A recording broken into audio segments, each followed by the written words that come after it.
Good morning. আচ্ছা, আমি কিন্তু বাড়ি চলে এসেছি এবং বাড়িতে এসে আমার কাশ্মীরের ট্রিপে কোনো অসুবিধা হয়নি, ভীষণ ভালো কেটেছে। তোমাদের পুরো টপ মানে আপ টু মানে প্রথম ডে 1 থেকে তোমাদের পুরো দিয়েছি।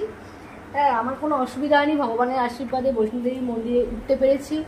পায়ে হেঁটে উঠেছি, নেমেছি হেঁটে, 35 কিলোমিটার জার্নি। যাই হোক, কিন্তু বাড়িতে এসে প্রচণ্ড শরীর খারাপ হচ্ছে, মেয়ের জ্বর এসছে এবং আমার তো রীতিমতো মানে লুজ মোশন হচ্ছে, বমি হচ্ছে, এই গরমটাও। যাই হোক, বাড়িতে এসে হচ্ছে, এটাই হচ্ছে ভগবানের আশীর্বাদ যে বাড়িতে এসে হচ্ছে, ওখানে যে কিছু হয়নি এটাই ব্যাপার। আচ্ছা, যাই হোক, তা কাজ তো আমাদের থেমে থাকবে না। কালকেও প্রচণ্ড আমার দুবার আমি বমি করেছি, ঠিক আছে, প্রচণ্ড শরীর খারাপ ছিল। আজকে আমার চোখ মুখ দেখেই বুঝতে পারছো প্রচণ্ড শুকিয়ে গেছে, একদম ড্রাই হয়ে গেছে। আমার যেহেতু মানে আমাকেই সব কিছু করতে হয়, বাজার ঠাজার এই বাজার করে এলাম। হ্যাঁ, খাওয়া দাওয়া তো করতেই হবে, বসে থাকলে তো আর চলবে না শরীর খারাপ নিয়ে। তা যাই হোক, আজকে শনিবার, আজকে শনিবার 13 তারিখ, 13ই এপ্রিল। তা শনিবার কি রান্না করবো, বিউলির ডাল আলু পোস্ত যেমন হয় আর কি। তা পোস্ত তো প্রচণ্ড দাম, মারাত্মক, 2500-2600 টাকা করে কেজি মনে। আমার কোনো আইডিয়া নেই, আমি 100 গ্রাম পোস্ত নিয়ে আসি ওই 250 থেকে 280 টাকার মধ্যে, অনলাইনে নিয়ে আসি। তো পোস্ত একটুখানি খেতে কিন্তু ইচ্ছেই করে, বিশেষ করে দেখবে নিরামিষের দিনে একটু মনে হয় পোস্ত ভাত ভালো লাগে। তা আমি পোস্তটা কী করে করি সেটাই তোমাদের দেখানোর জন্য মানে ভিডিওটা করছি। খুব আয় দেয় আর কি এতে।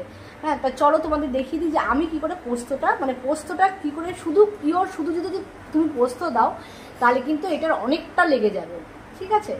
পোস্তর সাথে আমি কি মেশাই সেটা দেখো, টেস্ট কিন্তু একদম পোস্তর মতনই আসে, একদম পোস্ত ফ্লেভারেরই আসে। তা আমি কি দিচ্ছি সেটা তোমাদের দেখাচ্ছি, চলো। এই যে আমি পোস্তটা এখন বাটবো, আমি একটু আলু পোস্ত করছি। আলু পোস্ত তোমরা সবাই করতে পারো, কিন্তু পোস্তর সাথে আমি কি মেশাচ্ছি দেখো। পোস্ত নিয়েছি, ঠিক আছে, পোস্ত আমি বেশি দিলাম না, অল্প করে দিলাম, তোমাদের পরিমাণ মতো একটু নেবে। পোস্ত আমি 1 চামচ নিলাম আর কি। আচ্ছা, পোস্ত খুব অল্প নিতে হবে। তার মধ্যে আমি মেশাচ্ছি 4 মগজ, যে কোনো স্টেশনারি দোকানেই পাবে 4 মগজ। পোস্তর সাথে আমি 4 মগজ মেশাচ্ছি। 1 চামচ পোস্ত নাও, 1 চামচ 4 মগজ নাও। আর একটা জিনিস মেশাচ্ছি, সেটা হচ্ছে সাদা তিল। এই দেখো সাদা তিল, আমি সাদা তিলও এনে রেখেছি এর সাথে। সাদা তিল খাওয়া কিন্তু খুব ভালো, এটা তোমরা জানো, অনেকেই আমাকে বলে যে সাদা তিল খাওয়া খুব ভালো। পোস্তর সাথে সাদা তিল মিশিয়ে নাও, ব্যাস। 1 চামচ পোস্ত নাও। যদি যাদের বড় ফ্যামিলি তাদের যদি 2 চামচ লাগে, 2 চামচ, মানে যেরকম যে পরিমাণে পোস্ত নেবে সেই পরিমাণে একটু বেশিও নিতে পারো।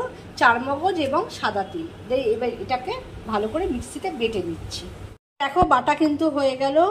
পোস্ত দিলাম, 4 মগজ দিলাম এবং সাদা তিল দিলাম এবং কাঁচা লঙ্কা দিয়ে বাটলাম। তারপর যেমন আলু পোস্ত করি সেরকম। আমার একটু লিকুইড হয়েছে, জলটা একটু দিয়েছি আর কি। যাই হোক, এমনি করে পোস্তটা করে দেখো, খুবই ভালো লাগবে। এরকম করে পোস্তটা করো। পোস্তর যা দাম, কিন্তু এইটা আমি তোমাকে এইটুকু বলতে পারি, একবার এই প্রসেসে করে দেখো, পোস্তটা কিন্তু টেস্ট কিন্তু অ্যাজ ইট ইজ পোস্তর মতনই আসবে।